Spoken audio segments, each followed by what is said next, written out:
Maravilhosos do nono ano, tudo bem? Saudades. Na aula passada nós falamos sobre substâncias e misturas, né? Fizemos também a correção dos exercícios e agora a gente vai entrar num novo tema, que é a separação de misturas, onde eu abordei esse tema no dia 2 de julho e 9 de julho. Quando eu preparei essa atividade para vocês, eu preparei ela separada, tá? Eu preparei primeiro a separação de misturas daquelas que são heterogêneas, que são mais fáceis de separar, tá? E depois das misturas homogêneas, né? Eu dei as soluções de como fazer isso. Então agora nós vamos estudar, então, né? Eu vou passar aqui explicando direitinho para vocês também compreenderem melhor a leitura que vocês fizeram.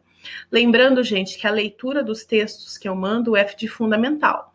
Se você sente que você tem um pouquinho de dificuldade de entender, às vezes, alguma coisa que você lê, saiba que para melhorar isso em você, e só você pode melhorar isso, é ler cada vez mais. Quanto mais a gente lê, mais fica fácil a compreensão daquilo que eu estou lendo. Por isso que os professores de português sempre batem na mesma tecla, né? Você precisa ler, você precisa ler, você precisa ler. Então, gente, devore tudo que você tem. Livros, revistas, né? Internet mesmo, a gente fica muito nessa de vídeos rápidos, né? A gente não quer ler e tudo mais, mas a leitura é fundamental para você desenvolver uma boa compreensão de texto, tá? Então vamos lá, separação de misturas. Vou começar aqui.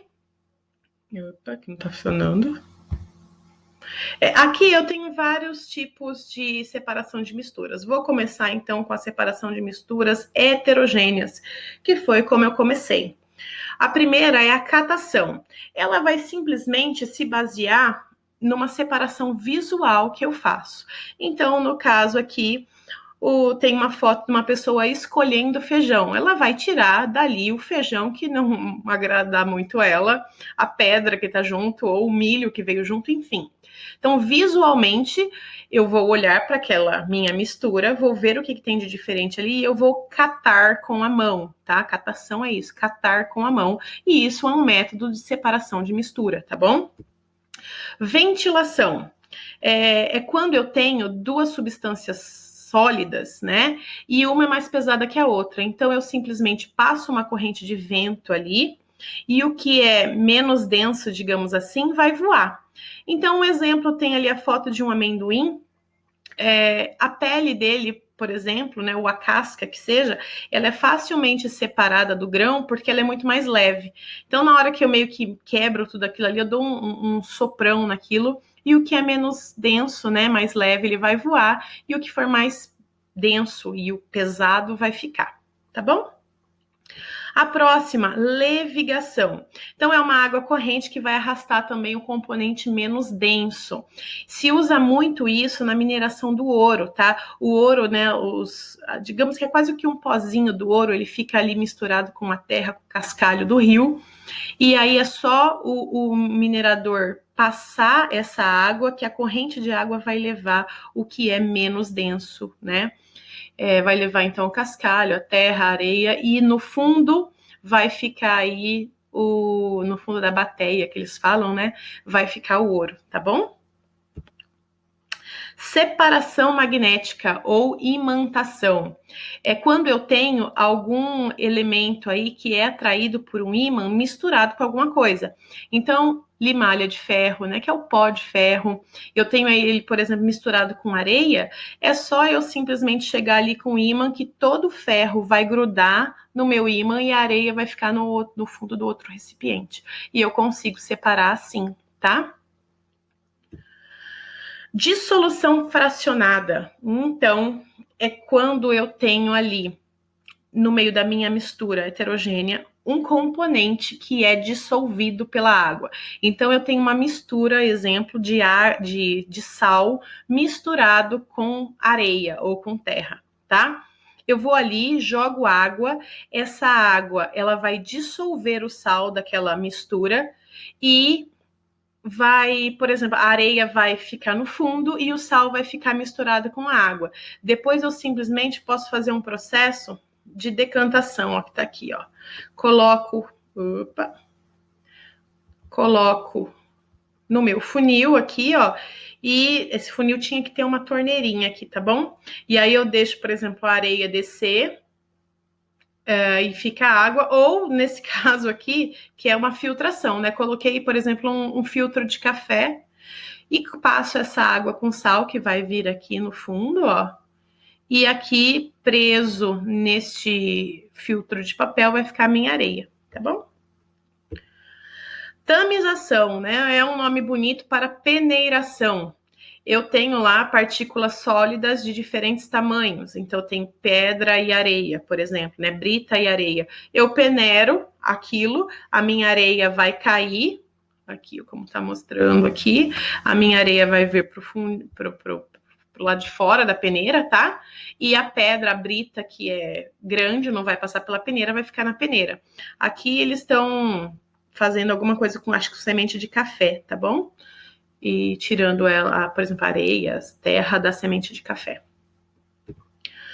O outro é a flotação. Eu vou adicionar água à minha mistura, sabendo já de antemão que nessa mistura tem um elemento que é mais denso do que a água e outro que é menos denso. Então aqui tinha areia e serragem misturados. Coloquei água, a serragem vai... Deixa eu colocar uma tinta aqui, senão fica difícil. A serragem aqui vai flutuar e a areia vai para o fundo, né? Ela vai sedimentar aqui neste copo, certo? Próximo, opa, que eu não consigo clicar, porque eu tô com a caneta ativada. Difícil, gente, essas tecnologias. Próximo é a decantação. Eu tenho uma fase sólida, né, na minha mistura e uma fase líquida. Geralmente é só eu deixar aquilo descansar um pouco, que a minha parte sólida, que é mais densa que a parte líquida, ela vai decantar, ela vai para o fundo do recipiente. E a parte líquida vai ficar por cima. Depois, ó, é só vir com cuidado aqui, como está mostrando nessa imagem, e tirar o líquido de cima, porque aí o sólido vai ficar nesse recipiente e o líquido vai ficar nesse outro recipiente aqui. Ele fala que ele está usando uma baqueta, né? Ele barra aqui a saída do sólido para eles não conseguirem se misturar, tá bom? Próximo, centrifugação. Quando nós olhamos, por exemplo, o nosso sangue, aquela coisa vermelha, a gente fala assim, nossa, aquilo ali é uma mistura homogênea. Não é. Ela é heterogênea, só que eu só consigo ver que ela é heterogênea se eu olhar ela no microscópio. E aí eu vou ver que ela tem líquidos, que ela tem partes sólidas, né, várias células, tem até, por exemplo, minerais, né? O ferro, por exemplo, é um mineral que faz parte aí das hemácias para transportar o oxigênio. Então, eu vou ter aí partes sólidas junto com o líquido, só que eu não consigo diferenciar. O que é assim também, o que a gente não percebe é o leite. O leite parece ser uma coisa homogênea, mas ele não é. Ele é igual o sangue, como está mostrando aqui, né, nesse desenho. Então, nesse esquema, eu coloco aqui esse líquido que parece ser homogêneo, mas não é. E aí eu coloco ele numa centrífuga, né? Que é o processo, então, de centrifugação. Isso aqui, gente, gira muito rápido. Se você acha que a centrífuga da sua máquina de lavar na sua casa gira rápido, não. Isso aqui gira rápido, tá? Ele gira tão rápido que ele vai fazer toda a parte, digamos, eu tô falando de sangue, tá? Ou do leite, pode ser também. Toda a parte sólida dessa mistura fica aqui no fundo, ó. E a parte líquida, que é menos densa, vai ficar aqui por cima. E aí eu consigo separar, tá bom? Todo o exame de sangue, por exemplo, antes de eu fazer o exame de sangue, eles geralmente colocam o sangue na centrífuga para separar as partes que eles precisam analisar, tá? A próxima, então, vai ser a filtração simples. Eu tenho geralmente partículas sólidas misturadas num líquido, eu passo por um filtro, no caso aqui pode ser um filtro de papel, né? Esse que a gente usa para fazer o nosso café em casa, e a parte sólida vai ficar presa no filtro e a parte líquida vai ficar no recipiente inferior ao filtro. Tudo bem? Tem a filtração a vácuo, nós não vamos falar muito dela, mas ela é mais rápida, né? Ela vai sugar assim a parte de cima do filtro e vai fazer com que isso ocorra mais rapidamente, tá? Mas é a mesma coisa, só tem a diferença é só a rapidez. E a decantação. A decantação, para eu conseguir que ela dê certo, ela nada mais é do que uma sedimentação. Vai para o fundo do recipiente, o que é mais denso, e o que é menos denso fica em cima. E, por exemplo, água e óleo, né? No caso aí, ele colocou um corante verde na água, só para você conseguir diferenciar bem, tá? E eu coloco nesse decantador. Esse decantador, ele tem, tá vendo que ele tem essa torneirinha aqui? Por quê? Na hora que eu abro, olha, eu vou abrir a minha torneirinha e o líquido vai escorrer aqui para baixo. Nessa torneirinha aqui, ela é de vidro, ela é transparente. Quando eu chegar exatamente aqui, quando essa risca, na realidade, chegar exatamente aqui na risca da torneirinha, eu simplesmente fecho a torneira e o material, né, vai ficar aqui, digamos, nesse recipiente de cima, o óleo aqui, e para baixo vai ficar a água com corante verde. Então, é assim que eu uso um decantador, tá bom? Para separar esse tipo de mistura. Filtração simples também, geralmente a gente fala de sólido com líquido, né? Eu dei o exemplo da areia e água. Eu passo ali num filtro de papel, a areia fica retida e a água passa pelo filtro. Mas eu também posso usar filtração simples com partículas sólidas no meio gasoso. Então, um exemplo, quem faz isso é o aspirador de pó e também o filtro de ar do carro. Ele vai evitar que partículas sólidas que estão presentes no ar entrem no motor do carro. Então, é a mesma coisa, eu vou ter um filtro ali que vai barrar a entrada da partícula sólida para onde eu quero. Agora, métodos de separação de misturas homogêneas. Então, substâncias homogêneas misturas homogêneas são mais difíceis de separar, porque eu não consigo ver uma coisa da outra. Então, um método simples é a evaporação. Eu tenho uma coisa sólida dissolvida numa coisa líquida, só que, para mim, o que eu quero mesmo retirar daquela mistura é a substância sólida. A substância líquida não me interessa. Então, um exemplo são as empresas de sal que ficam geralmente na beira do mar. Elas pegam, então, a água do mar e colocam nesses tanques aqui que vocês estão vendo, tá? Opa, cadê minha caneta? Nesses tanques aqui que vocês estão vendo desta figura. Ó, eu faço um círculo perfeito, hein? Vocês estão vendo? Igual meus desenhos na lousa. Coloca ali, a água vai evaporar, como a gente viu aí sobre propriedades físicas e químicas da matéria. Ela evapora, né? É só deixar o sol agir sobre ela, que vai agitar as partículas dela, ela vai sair do estado líquido para o gasoso. E aí, depois que ela evaporar, vai ficar o sal, que é o que eu queria. Tudo bem? Então, nessa técnica da evaporação é quando não me importa se eu vou ficar com o líquido, tá? Eu posso desprezar esse líquido, eu só quero a partícula sólida. Tudo bem? Agora, se eu tenho água e sal, o sal dissolvido na água, e eu quero, no final do meu processo de separação de misturas, ficar tanto com água quanto com sal, eu vou ter que fazer um outro processo, que é o processo de destilação simples, tá? Isso aqui, gente, é um destilador. O que vocês estão vendo aí nesse desenho é um destilador.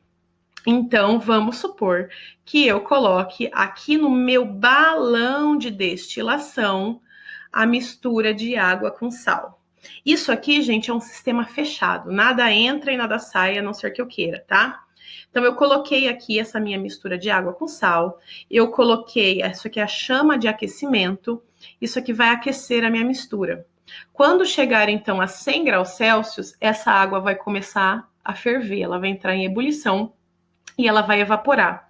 Quando ela evaporar, vai lá, tá 100 graus Celsius, tá evaporando por aqui. Ela vai subir o vapor de água aqui e esse vapor de água vai passar por esse tubo que a gente chama de condensador.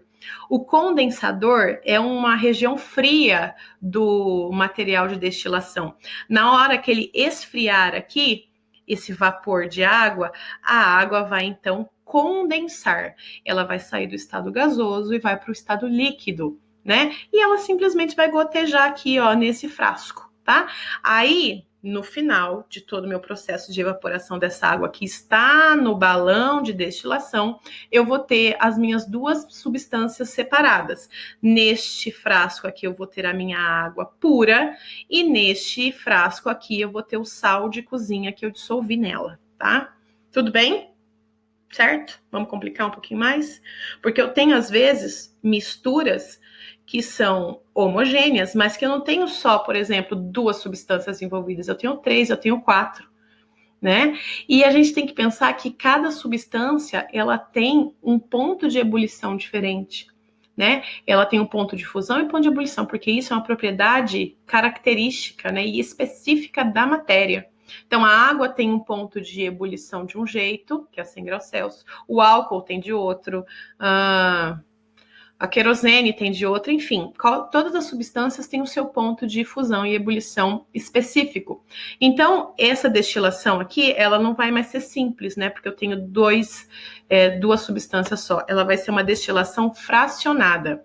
Então, aqui, ó, digamos que é a mesma coisa, tá, gente?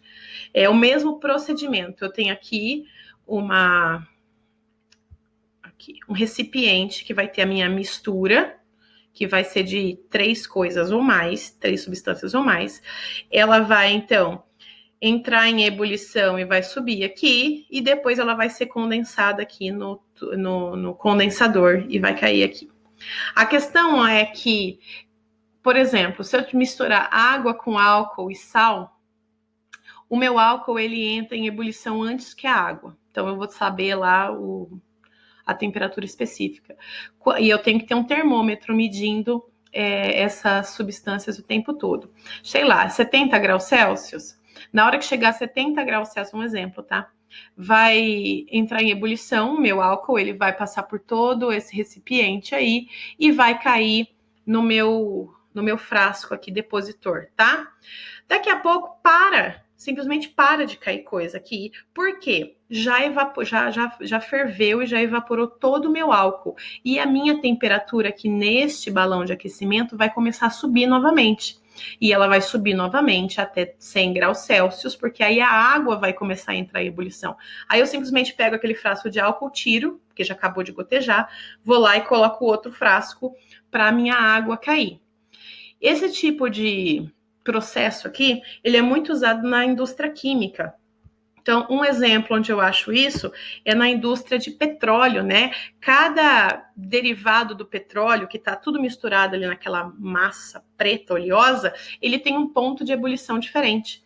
Então, tem lá nas empresas, né, de refinaria de petróleo, que nem a Petrobras, eu vou ter lá a torre de destilação, e lá eu coloco o petróleo bruto e aqueço esse petróleo. Aqueço, e aí vai começar, por exemplo, ó, tem um exemplo aqui, que a 20 graus Celsius começa a evaporar daqui o meu gás butano. Depois, a 150 graus Celsius, é a essência leve, que ele chama de nafta. A 200 graus Celsius, depois, vai ser a essência pesada. Depois, 300 graus Celsius, aqui 200 é a querosene. Depois, aí, só que funciona assim. Eu tenho um termômetro, chegou 200 graus Celsius ali. Parou de subir a minha temperatura, quer dizer que alguma coisa está entrando em ebulição, né? Porque a gente já viu isso, que durante o ponto de ebulição, a temperatura não muda, ela fica constante até todo o material sair de um estado físico, que no caso aqui é o líquido, e ir para outro estado físico, que no caso é o gasoso, tá? Então, depois que toda a querosene aqui tiver evaporado desta substância, porque ela entrou em ebulição, vai subir novamente a temperatura, chegando então aqui a 300 graus Celsius, e o que vai agora começar a entrar em ebulição e evaporar vai ser o combustível diesel. Depois que ele todo evaporar, vai subir a temperatura de novo, chegando a 370 para o óleo de aquecimento e depois, né, 400 graus o óleo pesado. E por aí vai. Tudo isso aqui vai sair daqui em forma de vapor e vai para um lugar chamado torre de resfriamento. Gente, é um negócio gigante, né? Porque a gente não está falando de poucas coisas, a gente está falando de uma indústria. A indústria do petróleo, a indústria do combustível. Então, lá na Petrobras, essa torre aqui é gigante, ela é muito alta, e aquilo fica sendo aquecido o tempo todo, e na hora que aquilo passa por a torre de resfriamento, pensa assim, que a torre de resfriamento é do tamanho da escola, e ali na Petrobras, pelo menos de Paulínia, tem umas 3 torres de resfriamento, né? Então são 3 escolas, né, nossa, ali toda é uma piscina de água por onde os tubos passam por dentro, assim, daquela piscina de água para se resfriar e virar novamente um líquido, só que aí vai ser um líquido puro, né? O líquido da querosene, do combustível diesel e blá, blá, blá. Tá bom? Então, isso aqui é muito usado na indústria, destilação fracionada. Pessoal, eu espero que vocês tenham aproveitado essa aula. Qualquer dúvida, eu quero que vocês me procurem para tirar essas dúvidas. E na próxima aula e videoaula, eu vou fazer as correções das atividades do dia 2 de julho e 9 de julho. Tudo bem? Um beijão para vocês, muitas saudades. Tia Dani tá morrendo de saudade de vocês. E por hoje é só. Beijinhos.